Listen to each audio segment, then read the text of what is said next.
Good morning. Welcome to our clinical epidemiology unit session on critical appraisals.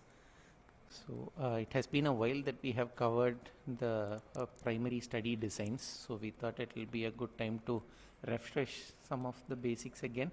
So we will be having a critical appraisal of a case control study design. So as in the previous weeks, Dr. David, consultant from General Medicine Unit 2 and Clinical Epidemiology Unit, will present the critical appraisal of a case control study using the CASP questionnaire. And following that, we'll open it up for discussion either through the online chat box or the virtual participants may also unmute themselves and ask their questions after the session. I'll hand over to Dr. David. Thanks. Good morning, everyone. Today we'll be looking at a case control study design, and we'll be using the CAS checklist for critical appraisal. Let's look at this particular case scenario. We have a 68-year-old postmenopausal woman. She works as a maid. She presented to you with complaints of dysuria, increased urinary frequency and urgency for a week. She has had 4 similar episodes in the past 5 months. She currently does not have any fever, there is no loin pain, there is no flank tenderness or visible hematuria. She has risk factors of diabetes, she has risk factors of occasional kidney usage. Her BMI is 26, her heart rate is 90, blood pressure is 120/80. She only has suprapubic tenderness. Her urine routine showed 100 WBCs.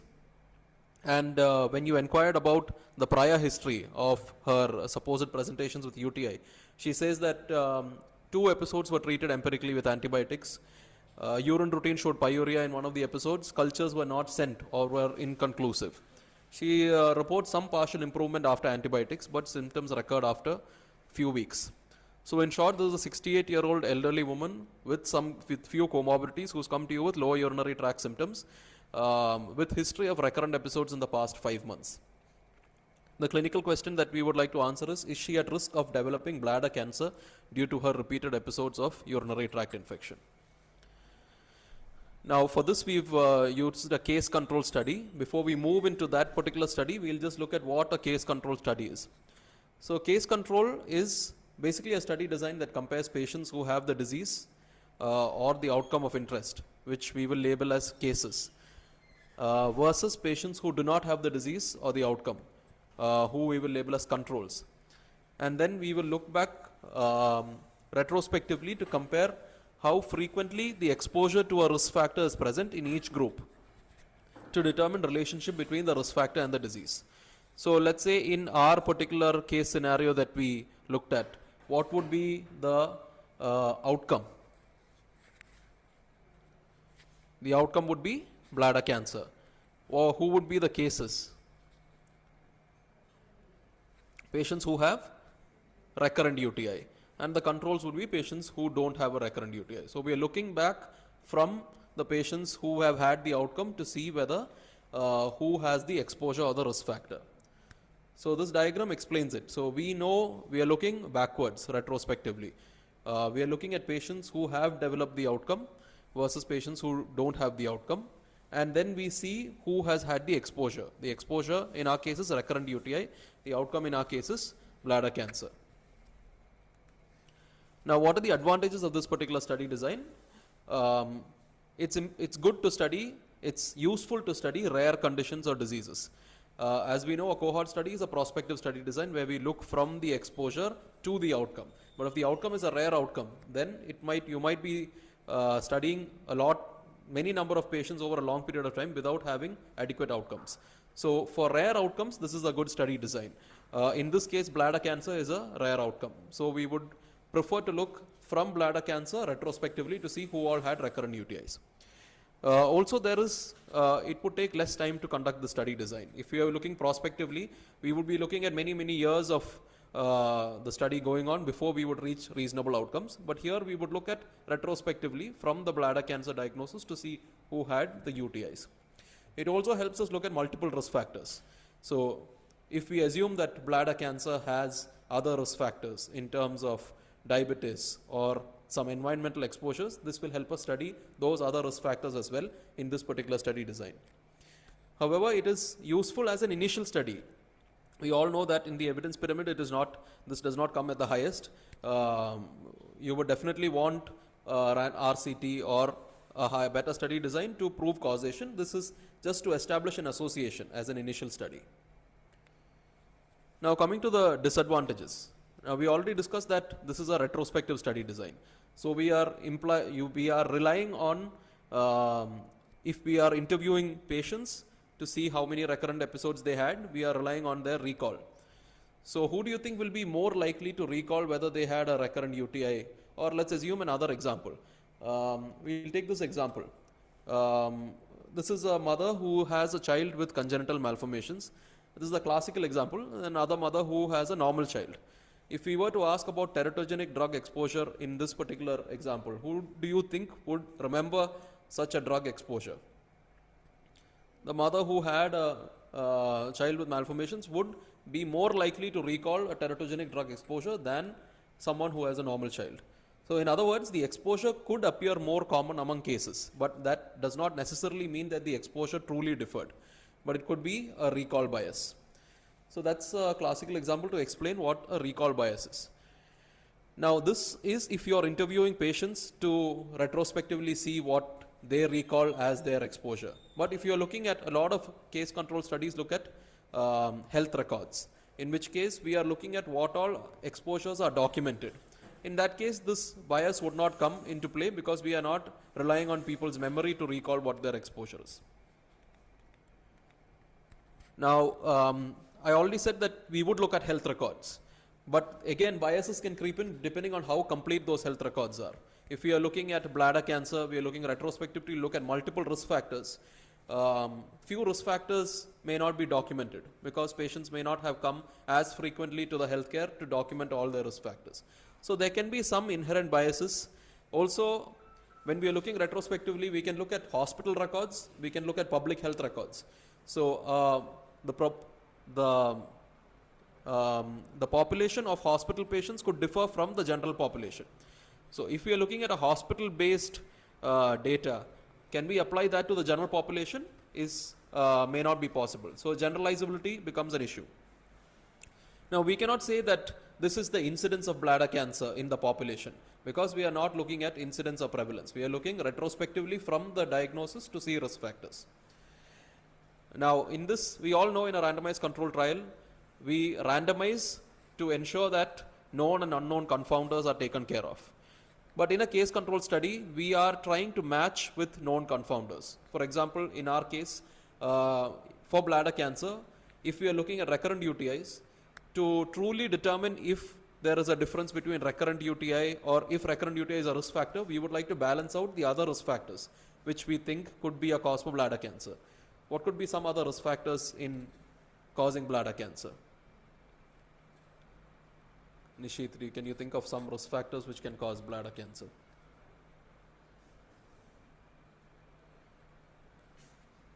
Some certain infections like schistosoma is a risk factor.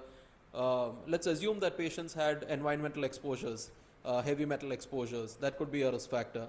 So there are other risk factors which we should think of and match. An elderly woman might be at higher risk. So all this we should try and match to select a suitable control group. Also, selection of a control group becomes very important. If you've selected all cases coming to a hospital, but you've selected all your controls from the general population who is well, then it is not a true control group. Ideally, your control group should be as similar to the case group as possible, except for the exposure you're trying to measure. So the control should ideally reveal the normal or expected level of exposure in the population, and they should have the same eligibility criteria as the cases. So selecting a control group becomes very important in a case control study. Now we'll move to the particular study that we'll appraise. So this is a study published in Lancet in March 2026. It looks at recurrent UTIs and quantifying the bladder cancer risk. The setting is primary healthcare in England, and it's a nationwide case control study. We'll be using the CASP checklist to appraise this. The first section of the CASP checklist is looking at if the results of the study is valid. To address that, the first question is, did the study address a clearly focused issue? Now the population for the study were people who were aged 18 years or older with bladder cancer diagnosed between 1998 and 2018 and who had at least one UTI before diagnosis, from documented in the National Cancer Registry and the Clinical Practice Research Data Link in England. These were public health registries that were available. The exposure that they looked at was UTI frequency. That means categorized as 1, 2, 3, 4 or 5 or more episodes within predefined intervals. We will come to what these predefined intervals were, and these intervals were taken before the index UTI. That means the most recent UTI before the cancer diagnosis. So we looked at what they have looked at is patients who had bladder cancer and who had at least one UTI. Basically because we are looking at recurrent UTI and their risk. Now the controls were patients who had no recorded diagnosis of bladder cancer in these particular public health registries and who had at least one UTI. So it's important to note that we are not comparing recurrent UTI versus no UTI. The controls were taken from the same data health, the health registries. So it would be, the health registries are basically all the patients who presented to primary healthcare in England or to their GP, general practitioner. So the population is well defined, or the cases. The controls are taken from the same group and they've defined it well. The exposures they have categorized into the number of urinary tract infections, and they've defined it with predefined time periods, which we will come to in the subsequent slides. So they've mentioned that this particular registry covers at least 20% of the population in UK. The outcomes, although we are telling the PICOT as a prospective study, we are actually looking at bladder cancer cases and going retrospectively to look at the risk or the number of recurrent UTIs. So the outcome is bladder cancer, and we are assessing a potential harmful effect. In this study, we are looking at whether recurrent UTI presentations are associated with the increased odds of bladder cancer. So I would say in this study, they've addressed a clearly focused issue. They are looking at among patients with prior UTI presentations, that's our baseline population, does increasing frequency of UTIs lead to a higher odds of bladder cancer? So the issue is clearly focused and they've mentioned it well. Coming to the second question, did the authors use an appropriate method to answer their questions? So now we are looking at, is the case control an appropriate study design for this particular question? So we've already seen in our introduction that bladder cancer is a rare outcome. So I would say that an ideal case control is an appropriate study design, because doing this study prospectively would be time consuming, it would be expensive, it would be inefficient. And we can also study other risk factors with the help of this particular study design. Now they've addressed the study question by comparing UTI frequency in cases and controls across pre-specified time windows up to 5 years before index UTI. We've already discussed the index UTI is the last UTI that the patient had before the cancer diagnosis. They've looked before that up to 5 years, and they've divided those 5 years into particular time periods to see how many UTIs occurred in each time period and whether that had a risk with bladder cancer. Coming to our next question, were the cases recruited in an acceptable way? Now, we've already seen where the cases were recruited from. They were recruited from these two particular registries, the National Cancer Registry and the Clinical Practice Research Data Link, which was a record of all the patients who presented to the primary health GP in England.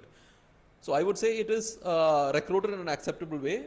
Cancer registry data is the gold standard for cancer diagnostic information. And this particular, the CPRD data contains around 20% of the UK population and totally around 65 million patients in this particular data link. So these are established reliable data sources. So I would say that the cases were recruited in an acceptable manner. Now these patients were general population who presented to their primary health care. These were not patients who were admitted to the hospital. So I would say this particular registry would be more population based. Which would increase, we can generalize it to the public with the help of the study results. The bladder cancer cases that were looked at were incident cases. So all those who presented with their first diagnosis of bladder cancer were taken as the outcome or the R cases, and then we retrospectively looked backwards. Now, was there something special about these cases? We've already mentioned that both cases and controls required at least one UTI prior to their diagnosis. So we did not look at patients who did not have any UTIs. We looked at bladder cancer cases who had at least one UTI prior to their diagnosis. That was a special aspect about these cases. Now the time frame they looked at, the study period or the time that they looked at was 1998 to 2018. All those who presented or had document or registered bladder cancer during this time period. The UTI exposure was examined prior to diagnosis. They mentioned in the article that they've looked at initially up to 10 years prior to the bladder cancer diagnosis, but they restricted it to 5 years as the incidence of UTIs reduced beyond 5 years. So essentially they've looked at up to 5 years before the index UTI, which was the last UTI prior to the bladder cancer diagnosis. So to answer this question, the cases were taken from a reliable data source, which is the healthcare registry. They were representative of the population who presented to primary healthcare in England. They've looked at incident cases of bladder cancer, but what was an important caveat is all these cases should have had at least one UTI prior to their diagnosis. Was there a sufficient number of cases in this particular study? They've reported that the final analysis included in 17,157 cases. Ideally, they should have done a power calculation to say that this is an adequate number, but this was not mentioned in the paper. We used NMaster software to retrospectively calculate the power, and this was the power that was shown, about 99%. Basically, we used the least odds ratio and used it retrospectively to calculate the power. And even with an odds ratio of 1.6, which was the least, it showed a power of 99, which means that there were other odds ratios which are higher. So this would definitely be enough to answer or show an association. So to answer this question of were cases recruited in an acceptable way, it was recruited in an acceptable way. Now, as we already discussed, the cases were defined precisely. It was representative of a defined population, which was the population presenting to primary healthcare in UK. They looked at reliable established systems to select the cases, and there were a large number of cases. The cons would be it was not generalizable to all bladder cancer patients because you required at least one UTI prior to diagnosis. Power calculation, even though it was not done with a retrospective calculation, we think that there could be enough patients to prove an association. Now, were the controls selected in an acceptable way? So they aim to select 5 patients without bladder cancer from the same registry, and they've matched each bladder cancer case based on age at cancer diagnosis, sex, and general practice. General practice means the patient's registered primary healthcare clinic or GP practice in England. So they've aimed for a ratio of 5:1, 5 controls is to 1 case. They've also additionally matched each patient based on the period of primary care data that were available before a cancer diagnosis. That means they looked at how much of data was available prior to the cancer diagnosis for the controls to ensure that UTI events could be captured in the control group as well. So they matched on all these factors: age, sex, general practice, and the period of primary care data that was available. Now we know that both patients were taken from the same registry, so it is representative of the population who presented to English primary healthcare, but they have excluded controls without UTIs. Thus, it does not estimate the bladder cancer risk in patients with UTI versus no UTI. So that we can't use this particular study to address that question. There was no identifiable patient information in the healthcare registry, so there was no requirement of a consent. Matching, we've already mentioned, they matched for age, sex, general practice, and period of primary care data that was available before the diagnosis. The total number of controls finally was 36,779. But we can see that they said that they would match for 5 controls with 1 case. However, after the matching, there were exclusions. Exclusions because of duplicates, exclusions because there was no UTI in the control group. So the final ratio was 2.14:1. Controls is to cases. So let's look at this particular diagram. We can see that totally we have around 53,936 patients, of whom 17,000 were cases and 36,000 were controls.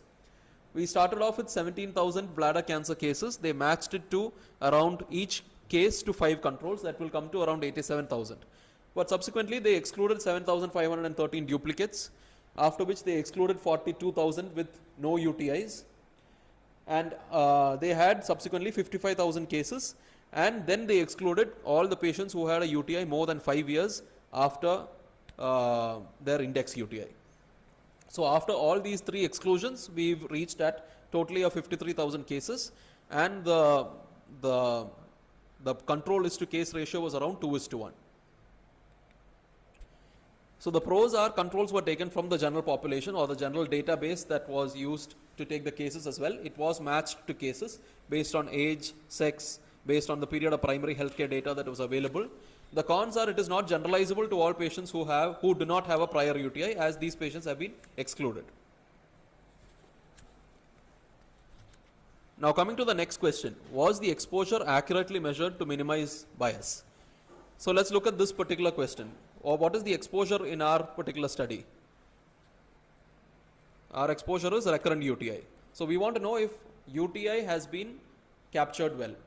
So for this, they've defined the UTI as clinical diagnosis mentioned in the healthcare records, antibiotic prescriptions, which are these antibiotics if it's mentioned in the healthcare records, or UTI symptoms. UTI symptoms as in dysuria, frequency, urgency, or a positive dipstick. Now, if patients in the healthcare registry had multiple codes on the same day, that means if patients had a diagnosis and an antibiotic prescription or symptoms documented on the same day, they would take it in this order: diagnosis more than prescription more than symptom. Now, for the index UTI, we've seen that the index UTI was the last UTI prior to cancer diagnosis.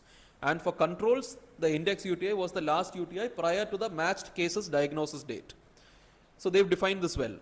And the count of UTI episodes is within each predefined window. That means they've categorized it as 2, 3, 4 or 5 plus UTIs, and the reference being 1 UTI. That 1 UTI is the last UTI prior to diagnosis. So this is how they've given the exposure variable. This is the cancer diagnosis.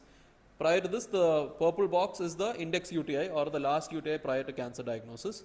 Then they've looked at this particular period, which is 5 years before the index UTI, to see how many UTI cases came. And they've divided this into look back windows. Each time period, the windows they've taken are 0 to 6 months, 6 to 12 months, 1 to 2 years, and 2 to 5 years. So they looked at the number of UTIs in each of these periods and then used that to calculate the risk.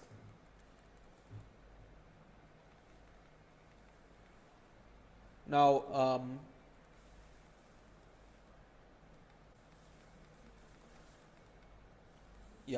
so we know that they've taken all this data from electronic healthcare records and prescription records. So do you think that's objective or it's a bit subjective? So I would say that who has recorded these data in into the system? It's the primary healthcare physician.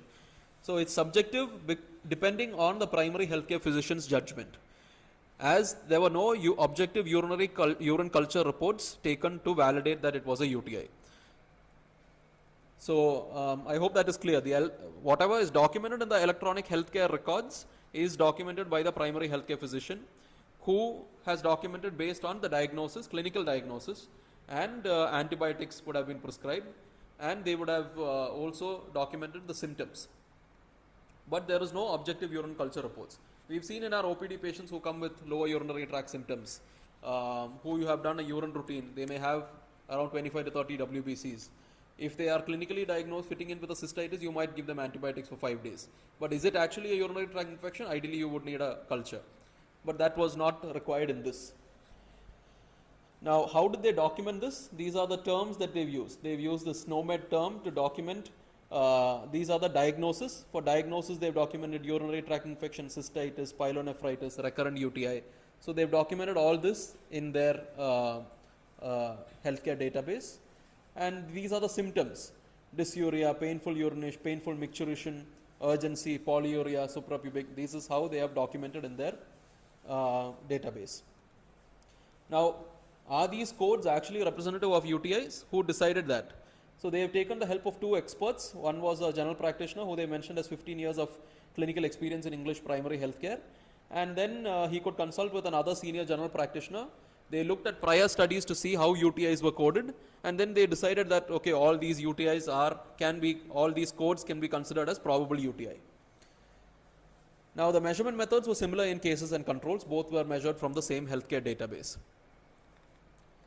So ideally at this point we would also want them to mention if the analysts were blinded to the case control status. But this makes more difference if they are interviewing patients. For example, if I am doing the study and I interview someone who has had bladder cancer and then they are looking back, ideally I should be blinded. I should not know if I'm interviewing someone with cancer or no cancer. But in this case, would it make much of a difference? You are looking at healthcare records. So it does not matter even if you know that the patient has a bladder cancer versus no bladder cancer. You are looking retrospectively in the healthcare record to see if a UTI has been documented. So this blinding may not make much of a issue in this scenario.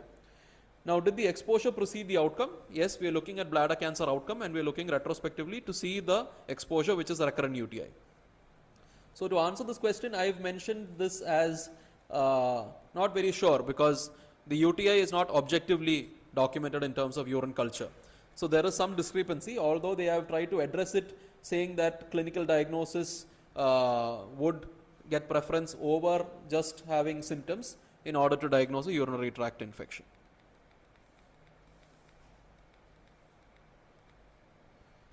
Now an important thing to note at this point, if someone comes with UTI like symptoms, we've seen that symptoms are dysuria, urgency, within the 0 to 6 month period or close to the period of them being diagnosed with bladder cancer, is it really suggestive of a UTI or is it just symptoms of undiagnosed bladder cancer? That's an important point to keep in mind at this point. So the pros were they've systematically measured it using coded data, which is objective, but there is no objective urine culture confirmation to say that yes, this could be a UTI. Another important point is urinary frequency, urgency or dysuria could be bladder cancer symptoms rather than true infection, closer to the diagnosis. Coming to the next question, the question in CAS was framed like this: aside from the experimental intervention, were the groups treated equally? But technically there is no experimental intervention here. We are looking at confounding exposures in this question. Apart from recurrent UTI, were there other exposures which could cause the case group to have a higher bladder cancer than the other group? So technically we are looking at confounding exposures in this group. This is the baseline characteristics of the population. Patients with bladder cancer, number of patients were 17,000. Patients without bladder cancer or the matched controls were 36,000. Now we already looked at how they matched it. They said they matched for age, they matched for sex, they matched for their primary healthcare visit, and they matched for the period of period that they had prior to the diagnosis.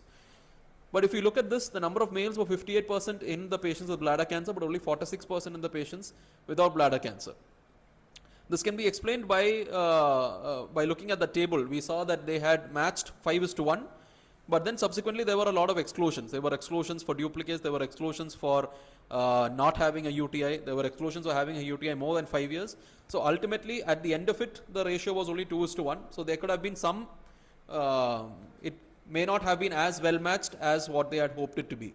There is some discrepancy between the male-female ratio. Looking at the age, the mean age group was 73 years. They looked predominantly in the study at an elderly population, 70 plus years. They've also calculated this particular index, which would be a representative of the socioeconomic status, called an index of multiple deprivation, where 1 is the least deprived and 5 is the most deprived. They've looked at smoking status, as that is also a probable risk to develop bladder cancer. The current smokers in this particular population would be 25%, looking at the total, and the ex-smokers would be 23%. So around 50% of the total population were current or ex-smokers. Now looking at comorbidities, the comorbidities were around 16%, slight increase in diabetes in the patients with bladder cancer, while it was 13.9%. They've looked at neurological disabilities in terms of dementia, learning disability, multiple sclerosis, almost the same, except there was again a slight increase in the bladder cancer case group. BMIs were, most of the patients were in the healthy to slightly overweight group. So this is all the confounding exposures that they've looked at. They mentioned that they've adjusted for several important differences, that is smoking, BMI, diabetes, neurological conditions, the index of multiple deprivation, ethnicity, and hormone replacement therapy use. They've adjusted for all these while in their final odds ratio calculation. I've just put up pictures on how they represented this in the supplementary. They've given ethnicity, where they've taken this particular data from.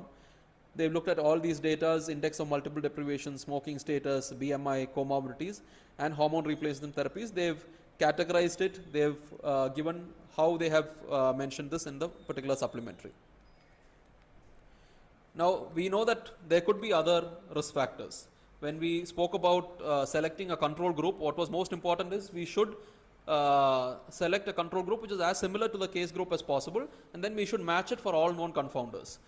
Another important confounder, who all presented among this with hematuria, that could be different among the patients who had bladder cancer who did not have. There could be occupational exposures, there could be genetic predispositions, there could be environmental carcinogen exposures. We know that certain infections like schistosoma contribute to or are at increased risk of having bladder cancer. These were not captured. So there are certain confounders which I would say is not mentioned or matched in this particular study. We also know that close to a cancer diagnosis, the cases may have more symptoms, they may present to the hospital more. In that case, what is a UTI might be recorded more in someone who has had a subsequent cancer diagnosis. So that is something we need to keep in mind. Cases that may have had more healthcare contact closer to cancer diagnosis. That could increase the chance of symptom recording or UTI coding. Another important thing is, although the matching done initially, there was subsequent exclusions which might bring in confounding, which we saw the age that was not well matched in this particular baseline characteristic. So overall, I have for this particular question of are the exposures, aside from the question is framed as aside from the experimental intervention, were the groups treated equally? I would say that there are other confounders which needed to have been taken into consideration, and there are certain differences between both the groups, the case and the control group.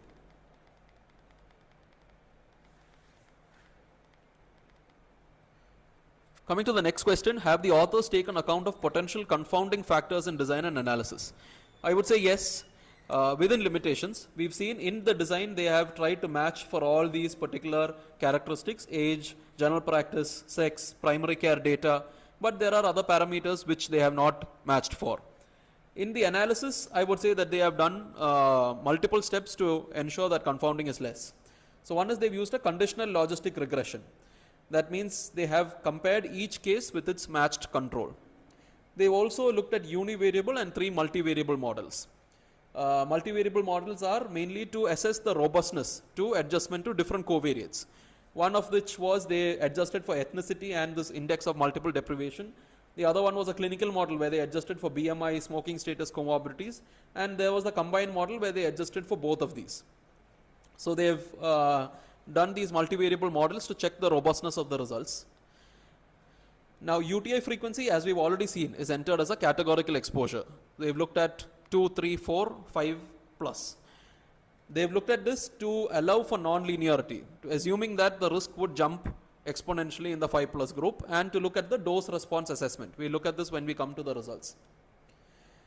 Now we know that healthcare databases may not have all the information. So how do you deal with missing information? So for this they've included a separate unknown category for each variable, so that any differences in the risk among the missing data could be captured as a separate group, is what they've mentioned. So that means if someone had bladder cancer, we looked back to see, okay, what all risk factors did they have? Is diabetes documented? Is BMI documented? Few may not have diabetes, few may not have BMI. So do we exclude them, or do we include them as unknown? So which is what they have done. They have included a separate category under each risk variable called unknown, so that they would not lose out on these patients. So it preserves the sample size. It avoids misclassification, or we will not attribute a particular risk factor to it. But also it does not fully solve the missing data bias. as the reason that some data may be missing is itself because patients have not come or sought healthcare. It may not truly model the missing variables. That is something we need to keep in mind as well. They have repeated all this analysis. We've seen that UTI events were coded as diagnosis, prescriptions, and symptoms and signs.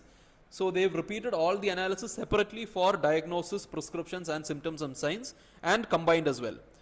Now we know that symptoms and signs are quite subjective. Someone may have lower urinary tract symptoms, may not be a UTI. So they've again analyzed a combined clinical UTI definition where they included diagnosis and prescriptions alone. All those who had a clinical diagnosis and all those who are prescribed antibiotics for a suspected UTI. So they've done a lot of varied analysis to check the robustness of their results. They've also done 3 sensitivity analysis. We saw that the time periods for them to look back were 0 to 6 months, 1 to 2 years, 2 to 5 years. They've looked at 3 monthly intervals in the first period as well to see the odds ratios. They've also taken UTI episodes occurring within 14 days, or if patient has presented 2 to 3 times within 14 days, they've taken that as 1 UTI. So they've done a sensitivity analysis taking 14-day UTI episodes as 1.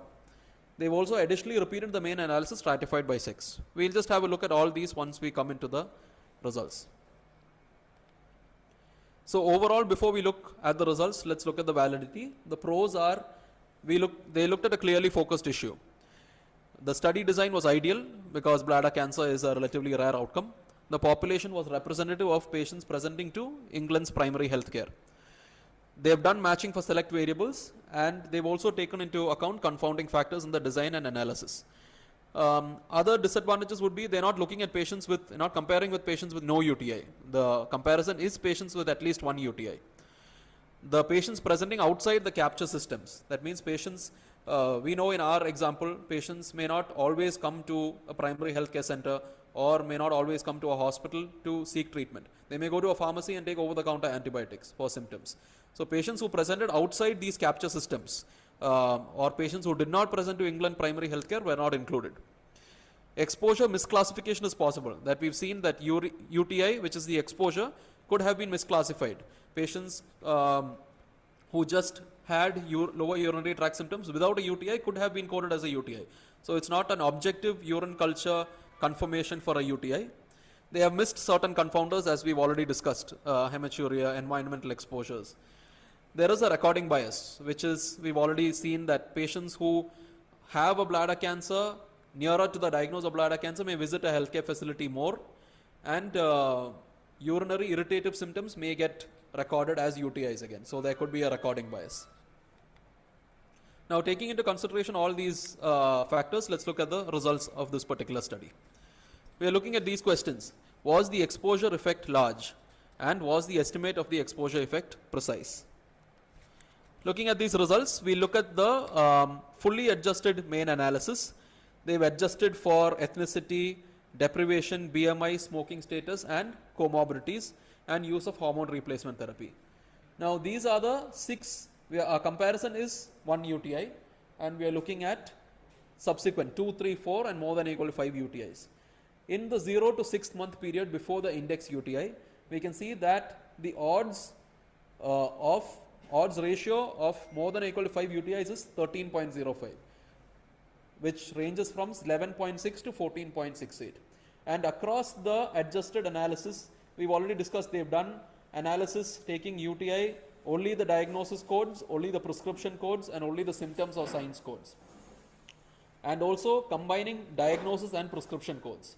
So across all these, in the 0 to 6 month interval, the more than or equal to 5 UTIs had quite a high odds ratios of 13, 15, with quite a relatively narrow confidence interval in the combined diagnosis. Now, this is just looking at the p-values, although we would be happy with just the confidence intervals. P-values were significant for all these findings. Now, we would like to know what is the percentage of UTIs which are coded as diagnosis. The percentage of UTIs coded as diagnosis were 66, coded as prescriptions were around 21, and coded as signs and symptoms were 12.5. So overall, if we look at just the diagnosis and prescriptions alone, around 87.5% of the UTIs were coded as diagnosis. In this? They have not particularly mentioned that. This study looks at bladder cancer in patients with UTI. In patients with UTI. The case control. So after bladder cancer, how many UTI had? All of them had UTIs. We are looking at recurrent UTIs. So the control was also patients who had UTIs. Even having recurrent UTIs in the general population will be a small number. Yes. Right? In adults, I don't know what is the number. In children, that would be about 3-2% recurrent UTIs of all children. In adults, I don't know the prevalence. So all these would vary based on the prevalence. Like cardiovascular is going to be there, and the risk of bladder cancer would be based on the initial index prevalence. One Yeah. to know whether you have a baseline prevalence. Not mentioned in this. Just looking at our results in the 0 to 6 month, this is the odds ratio that is. So patients with bladder cancer had a higher odds of having recurrent UTIs, especially in the 0 to 6 months prior to the cancer diagnosis. 0 to 6 months prior to the latest UTI, which is the index UTI. Now, these are the adjusted analysis that they've done, looking at frequency of UTIs and the odds ratios. This is the unadjusted model. This is adjusted for ethnicity and multiple deprivation. This is adjusted for clinical factors, and this is fully adjusted. Looking at all these models, we can see that in the 0 to 6 month period, we can see a similar increase in the odds of having recurrent UTI among those with bladder cancer. I've just put up the results of the sensitivity analysis as well. We know that they've looked at 3 monthly intervals here as opposed to the 6 monthly, which also showed a similar increase in odds of having recurrent UTI. This is one of the sensitivity analysis. This is one of the other sensitivity analysis where they've grouped UTIs in 14 days as one UTI, which also showed a higher odds for more than or equal to 5 UTIs. And they've stratified by sex, and an interesting observation is that the odds of women having 5 or more UTIs were around 20, which is much higher than the fully adjusted result. All this is just to check the robustness of the results, looking at the sensitivity analysis and looking at the different various adjusted models. Now they've also looked at, with this data, they've looked at what other risk factors could predispose to having bladder cancer. In this, they found that the population who were classified as most deprived in this index of multiple deprivation had a higher odds of bladder cancer. Patients who were underweight, patients who were current or ex-smokers, patients who were diabetic, patients who had neurological issues were all at higher odds of having a bladder cancer. Interestingly, patients who used hormone replacement therapy had less odds of having the same. Even in the deprivation, even number 2 is also seems equal. Just next to the least deprived, they also have a reasonably higher odds of having Yeah, even the. and 5. So if you are little less deprived or you are most deprived, you have. And Yeah, that's true. If you are medium deprived, you don't. Or at least deprived. Yeah, we'll say more of exploratory all these analysis. Now coming to the next question, do we believe these results? We'll come to, there is a large sample size. The confidence intervals are relatively narrow for the main estimate, which is the 0 to 6 month period. We've already discussed the limitations that are there in the study design, as mentioned previously. What we'll be just talking about is the Bradford-Hill criteria to see whether this is an association or whether it is more in terms of causation. So looking at the strength. So the strength is, I would say, strong because the odds ratios, especially in the 0 to 6 month interval, are quite high. But an important thing to take into consideration is it reverse causation? As we already mentioned, are those UTIs actually UTIs or are those just symptoms of patient having bladder cancer? The other thing is consistency. We have seen multiple analysis adjusted for various factors. We've seen sensitivity analysis, all of which show a higher recurrent UTI in patients with the bladder cancer, which I would say the results are pretty consistent. Now specificity, I would not say it's specific. Recurrent UTI is not specific to bladder cancer or vice versa, so we could not assume specificity here. Temporality, ideally for causation, we would require ruling out bladder cancer in patients who present with recurrent UTI. That means if patients presented with more than or equal to 5 UTIs, we should do an investigation or a cystoscopy to say that this patient does not have bladder cancer now, before the patient subsequently develops bladder cancer. That is ideal to determine temporality for causation. But that was not done. For a dose-response relationship based on this data, I would say it is present in the 0 to 6 month prior to the index UTI. In experiment, ideally there should be RCTs proving that reducing recurrent UTIs leads to less incidence of bladder cancer. I could not find any particular study looking at this question. Analogy is a similar exposure outcome patterns exist. So we know that there are studies to show that cystosoma hematobium, which is again a urine infection of the bladder, can cause bladder cancer. So it could be, analogy could be there. There are similar exposures which could cause similar outcomes. Coming to plausibility, is it biologically plausible? The organism that we mostly see in our setting is E. coli. So does that translate to increased bladder risk? Just looking at few studies, I initially looked at schistosoma related bladder cancer. What is the mechanism for that causing this? And are there studies to show whether E. coli can also progress along similar pathways to cause bladder cancer? There are few studies which could attribute some biological plausibility in recurrent UTI causing bladder cancer. So it could be there. Now, will the results help locally? Let's look at the total population. I would say that here the percentage of male is to female is around 1:1, 50% male, 50% female, but we see a lot more females who present with recurrent UTIs in our setting, which could be slightly different. The age could be more or less same, 70 plus. Ethnicity is different. Coming to smokers, around 50% of the patients were current or ex-smokers. If we assume in our population more of women present with recurrent UTIs, then it's less likely that we would have such a high percentage of current or ex-smokers in our population. The total population, total diabetics were only around 50%, which is not similar to us. We would see a much higher percentage of diabetics. Others were almost okay. Apart from this, there could be other risk factors in our setting: infections, infectious risk factors, environmental risk factors, underlying comorbidities.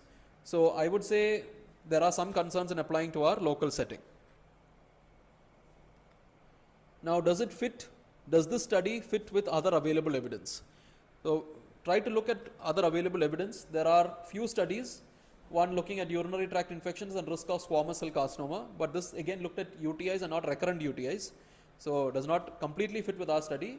There is another study looking at recurrent UTIs and risk of bladder cancer and showed a higher odds in this particular study. There was a meta-analysis done in 2018 looking at role of UTIs in bladder cancer. However, they've mentioned that they've looked at 8 case control studies in this particular meta-analysis. Initially found a significant relative risk of 1.33, but it was not statistically significant after excluding the studies which had high risk of bias. So again, the evidence is mixed. We don't have a particular, we can't tell whether the results fit with other available evidence. So let's come to the overall summary before answering our clinical question. I would say that the positives in the study are, it's a clearly focused research question. They've looked at a large national linked database. They've defined the cases using a reliable cancer registry.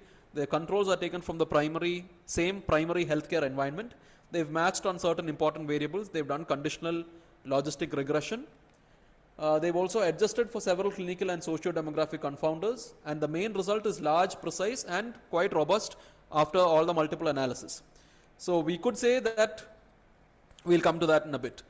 Now, the negatives were the UTI exposure was based on routine codes and prescriptions. It was not objectively culture confirmed.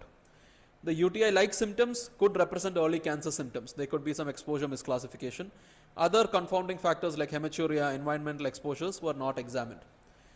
We know that the missing data was handled as unknown categories, which may not fully address it.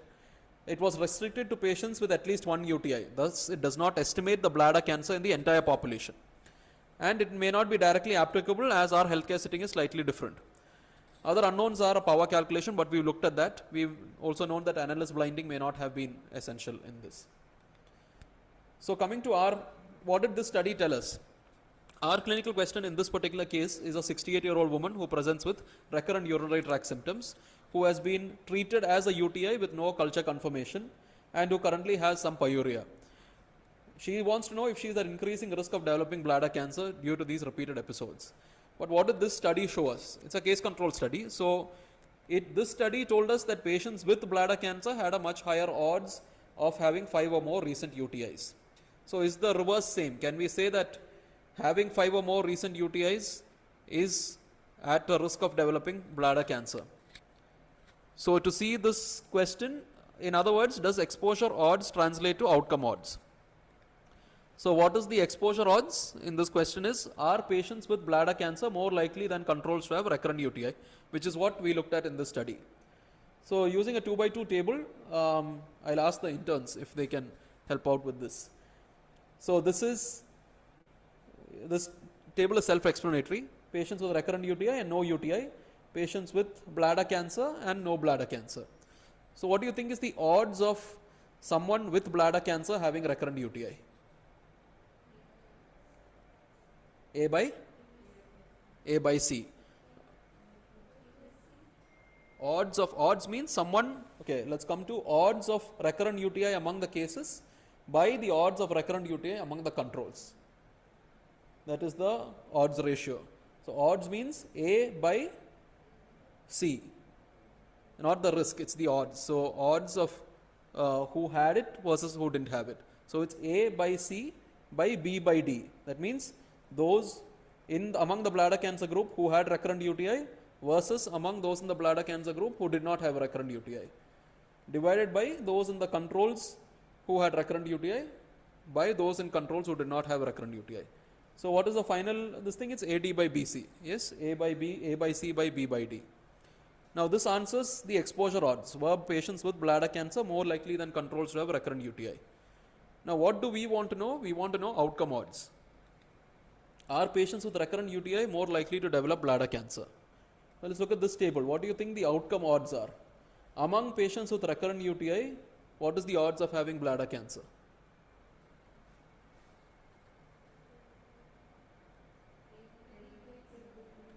A by B by C by D. Yes? So, odds of bladder cancer among patients with recurrent UTIs by the odds of bladder cancer among no recurrent UTIs. That's A by B by C by D. That is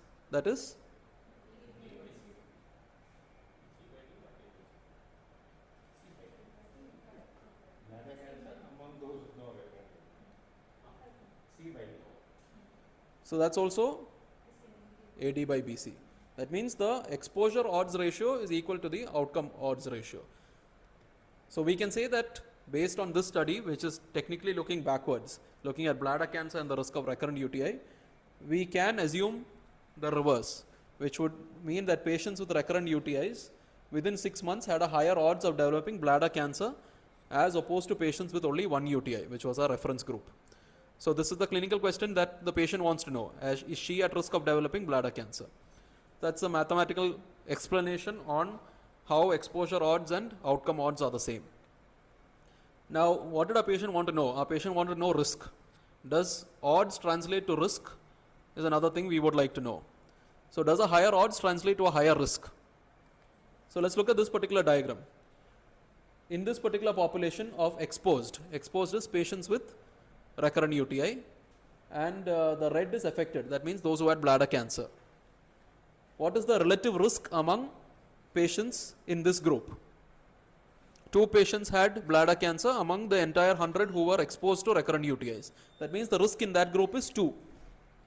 In this unexposed group, they did not have recurrent UTIs, but one developed bladder cancer. The risk is 1. So the relative risk is 2 by 1. Now let's look at the odds. The odds in the exposed, that means 2 by 98. And the odds in the unexposed is 1 by 99. So the odds ratio is dividing both these, odds in the exposed by odds in the unexposed, which is 2.02. So the odds and the relative risk are almost same.